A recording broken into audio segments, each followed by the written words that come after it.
I am Sapphire. I want to say I am absolutely stunned to have my family and my friends out here, like, in the same stage. Like, this is crazy. This is absolutely crazy.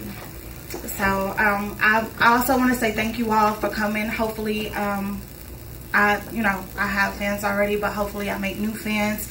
And I thank you all for supporting us, because this right here is not easy. We make it look easy. This is not easy at all. Like, I am terrified. Like, it takes a village to raise a kid. It took a village to get me up here, okay?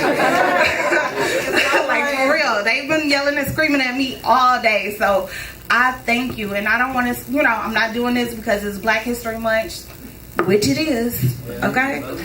It's Black History Month, but we are Black 365 days in a year.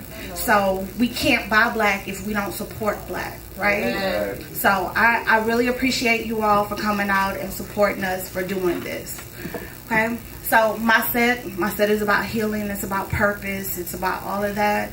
So I curse in my set, so if y'all have a problem with that, I'm not gonna apologize, because they told me every time I take the mic to speak my truth, so that's my truth. Okay, but I'm gonna apologize to my mama and my auntie, because y'all got Black parents, right? They'll come in here and set this whole thing off. So I'm sorry, y'all. Just let me be great right now, and we'll talk about it tomorrow. So I come from.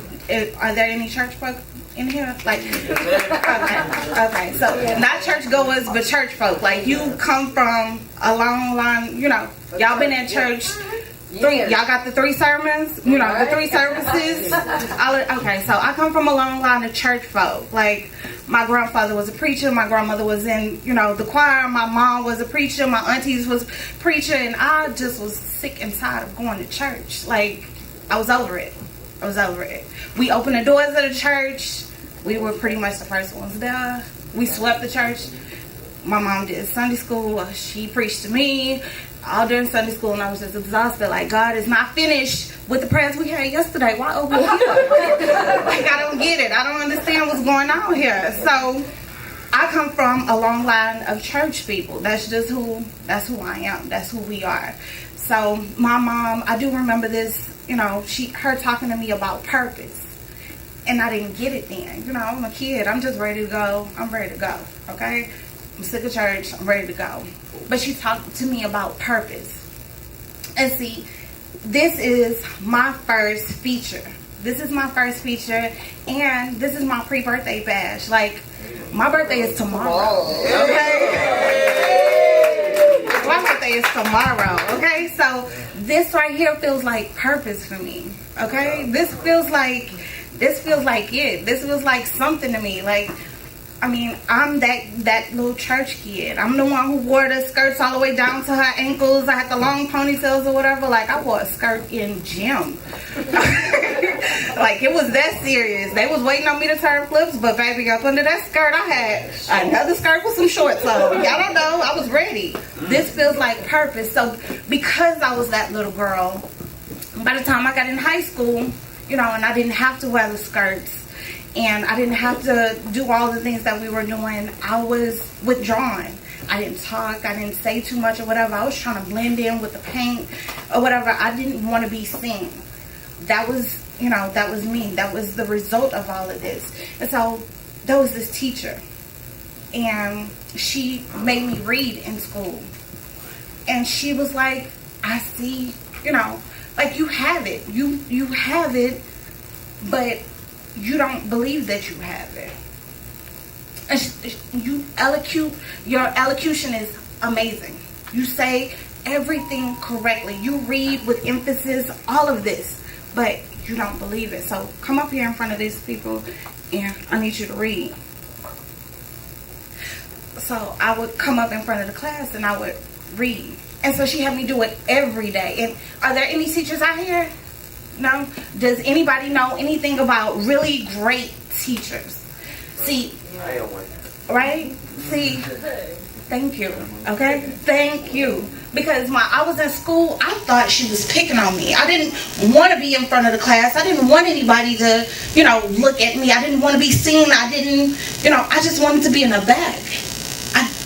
I was okay with blending in with all the wallpaper and all of that other funky little stuff they had back there. I was good with that. But she said, no, I need you to say it, and I need you to read every day in front of the class.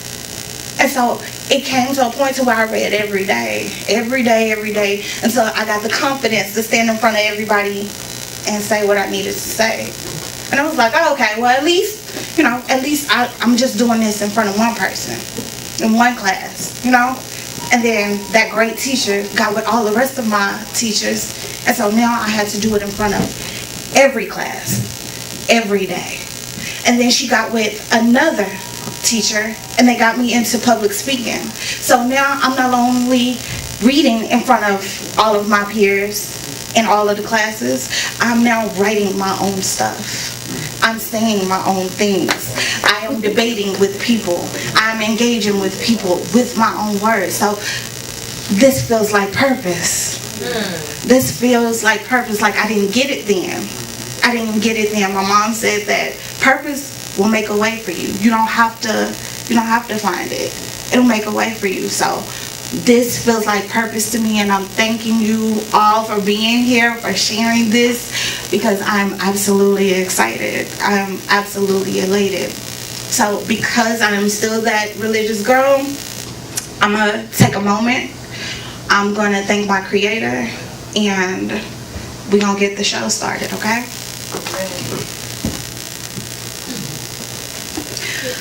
I crucify me so that the glory of you can shine through. Purge me so that we may be like-minded and I may be ready to walk into the destiny that you have for me. Wash me so that my reflection is the confirmation of a now God whose reach and mercy has no boundaries. I step back from every situation that comes to pull me out of character, knowing that if I stand still, I will see your salvation at hand. Give me the strength to run this race with everything that is within me. The wisdom to hear your voice in the stillness and to move accordingly. And the heavenly favor to accomplish it all. All right, let's go. So again, my set is about healing. And I hope that once I show you my scars, y'all don't judge me. I hope that you get more of an insight as to what it is that I'm trying to do, which is healing and motivation, okay? So I have been in bad relationships. So is there anybody been in bad relationships, okay? If he was crazy, if he had a crazy cousin, if he did crazy stuff, I dated him. I dated his cousin. I dated all of them. And it got to the point to where I was just I wanted to help. But I didn't realize that in order to help, I didn't have to date him. I didn't know how to do it. And I was too immature to be in a relationship. I hope they listen. I was too immature to be in a relationship in the first place. Because I didn't even know how to end the relationship. I was just like, okay, you too crazy. And we are Pisces. Are there Pisces out here? See, I'm a Pisces. My mind, it jumps. By the time my mind jumps, your body follows. So by the time you realize that I was acting a fool, I was already in another relationship. And I just began to collect situations after situations. And we all had that best friend that we tell all our ratchet secrets to. And they say you should be with your best friend. You should date them. Date your best friend. They know. So I dated my best friend. And I just knew that this person saw all my scars. They saw all my pain. They knew that at the core of me, I was a good person. I just didn't know how to maneuver right. And this person found a way to break me like nobody else did. He found a way to put scars on me like nobody else did. And it didn't matter if I tried my best, if I worked hard or whatever for the relationship to work. If it's not meant to be, it's just not meant to be. And he was like, you're a cheater. You're a cheater. You're a cheater. And no matter what I did, I really was a cheater. Okay. Confessions of a serial cheater. Blowing purple in the air, lying next to him, nameless, faceless, a momentary fix to scratch an itch better reached by someone else. Fuck looking in the mirror. I'm tired of re-examining myself. I needed to be fed. I'm sick of listening to the voices in my head trying to figure this shit out. I'm tired of running from my past until the present runs out, and I'm sick of being in your presence under this shadow of doubt. So you want to air this out? I came home. I won't lie. I'll tell you why with no guilt or shame. Fuck his or her name and how it all played out and what this shit is really all about. When it's all over, you can just tell them that this is what I do. Don't say I didn't warn you. Monogamy has never been my strong suit. And we can forget about our misunderstandings and how this situation had become more so demanding than a compromise. How I kept getting lost in how many times you lied and why the fuck were you lying anyway? So maybe it's me. Maybe I was just too dumb to figure it out or too stupid to leave, so I stayed. And I tried to be a good little bitch and keep my legs closed, but shit kept falling apart at home while you were sniffing around these hoes, and I suppose I should have just let that shit ride, huh? Close my eyes, turn my back, and let that shit slide until you got it together. And when was that supposed to happen? Oh yeah, never. And we can add that to the I owe you on the rent, the lights, the gas, the time spent robbing Peter to pay Paul while you sat back and watched me do it all and didn't fucking flinch. So, if you really want to know, please understand that I laid back and took every single inch to dismiss the stress that I was subjecting myself to under the pretenses of an I love you or things will get better. And who's supposed to wait on that? Not me.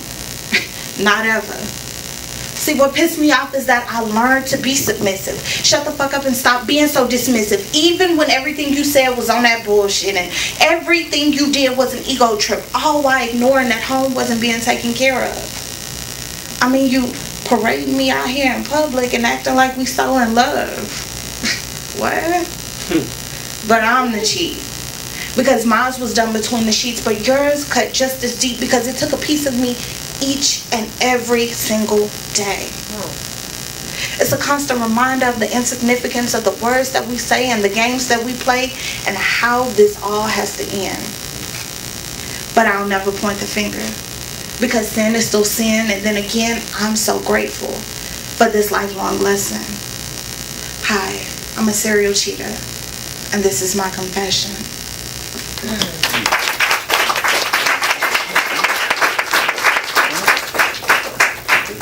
So with all situations that are not meant to be, this of course did not end well at all. It did not end well.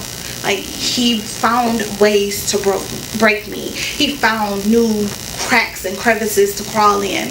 And just when I thought I was okay, because I had mentally prepared myself for this, I hit rock bottom.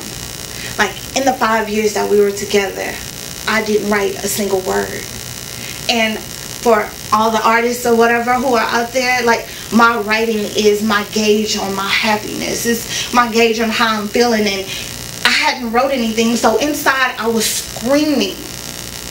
And outside I was lost. I had no clue what was going on because I hadn't wrote anything. I wasn't connected to my creator. I hadn't prayed a single prayer. I didn't know what was going on. I was absolutely lost and had just jumped off a cliff mentally. And I didn't want to do this again.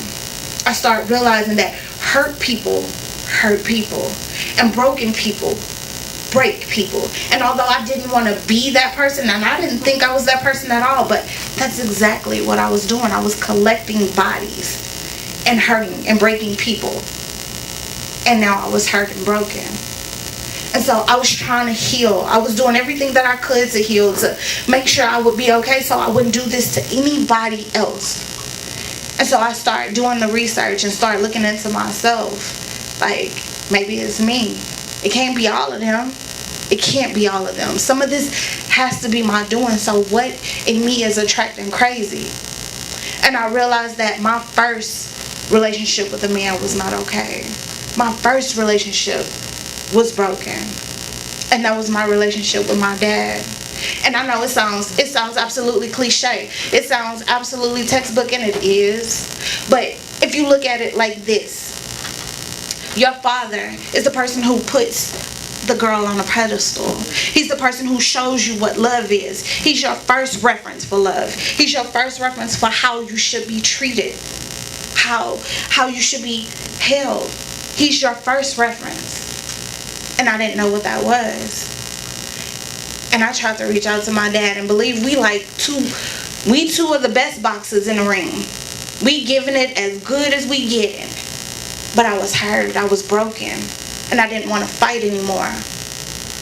And so I reached out to him, and I realized that my dad is also an artist. And so I decided I was going to try a different approach. I was going to try a different way to look at it.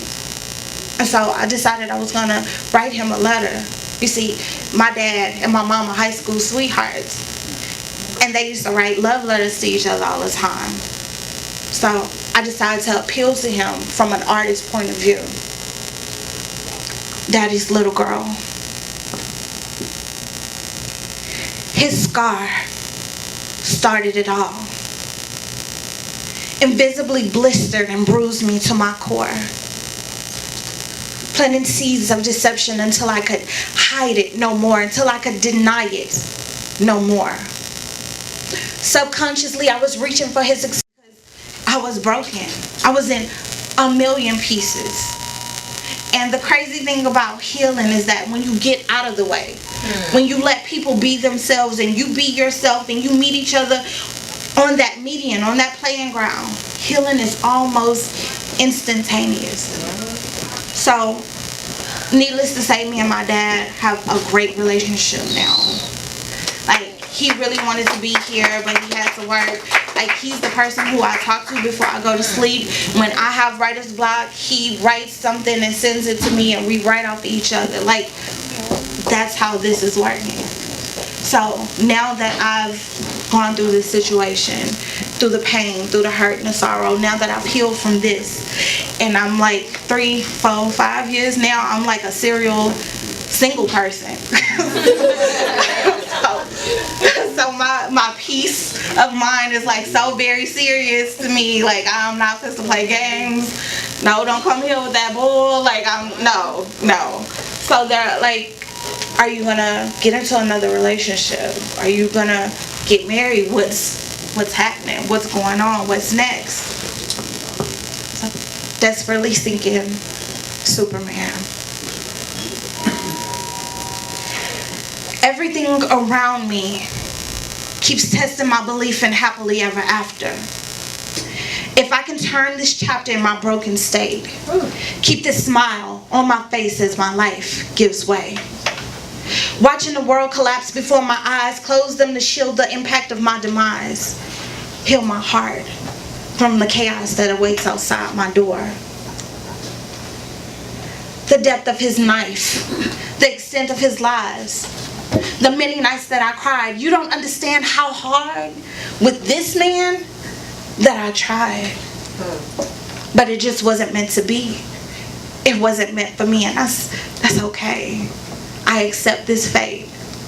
But please believe that means he has to be out there somewhere to save me from my disgrace. And I'll stand in this very place until he does. Tears start to stream every time he's thought of. I need his help. I have his rib. I hope that he can forgive the broken state in which others left me, the insecurities that plagued me, the shortcomings that delayed me from running to him as fast as I could, the hindrances that I allowed and not following through like I should, my broken state of mind from being left behind and being left by myself. You see, these floors are giving way, these walls are caving in, but I'll be damned if I take another step. I need his help. I no longer want to do this by myself. Right. See, I don't need him to piece me back together. I need him to save my life. Whoa. Fuck Mr. Right. Fuck Mr. Right. See, I need him to feel my heart beating in his sleep. I I need him to circulate the air that I breathe for his relief. I need him to save me from the destruction that is me. I was once whole, but now I'm a visual echo, and this emptiness, this hollowness is all that's left. I call his name in my sleep. I feel his touch in my dreams, but I always wake up by myself. Yes. I need his help. I no longer want to do this by myself. So my peace, my happiness, my serenity just can't be in anyone else's hands. I'm willing to wait on him. I'm desperately seeking my Superman.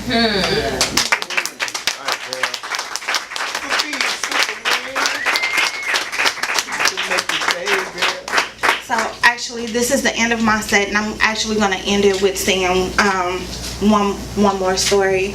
And my mom, she hates this story, but it's so prevalent to this situation now. So a year and a half ago, maybe 2 years ago, I had a routine surgery. And my lungs collapsed on the table. And according to my doctor, like, I was under anesthesia, everything or whatever. I shouldn't have woke up until like 3, maybe 4 hours later.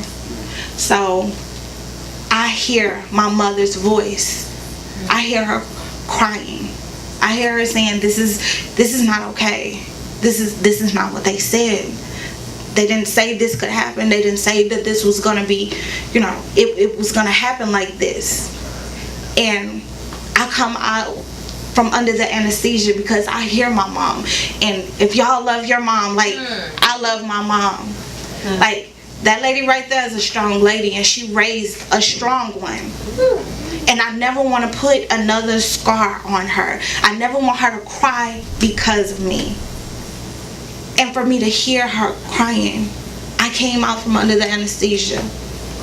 And I didn't know what was going on with my situation. I just got out of surgery. I had no clue what was going on. I didn't know if everything went okay. And I tried to talk, and there's this tube down my throat, so I couldn't talk. And I reached for whatever I could. And I told her, I'm okay. Don't cry. I'm okay. I'm fine. Don't cry. And in the back of my mind, I have no clue what's going on with me. I don't know if this is a permanent situation, but I'm praying. I'm like, I haven't put that smile on her face. I haven't showed her what I can do. I haven't showed her what I'm capable of. Just give me a little time. Just give me some time to do it. So, my mom's in the audience. Thank you. Thank you. Thank you all. Thank you. Oh, come on, Mama. I'm like, thank you. Oh, I'm proud of her, baby. Oh,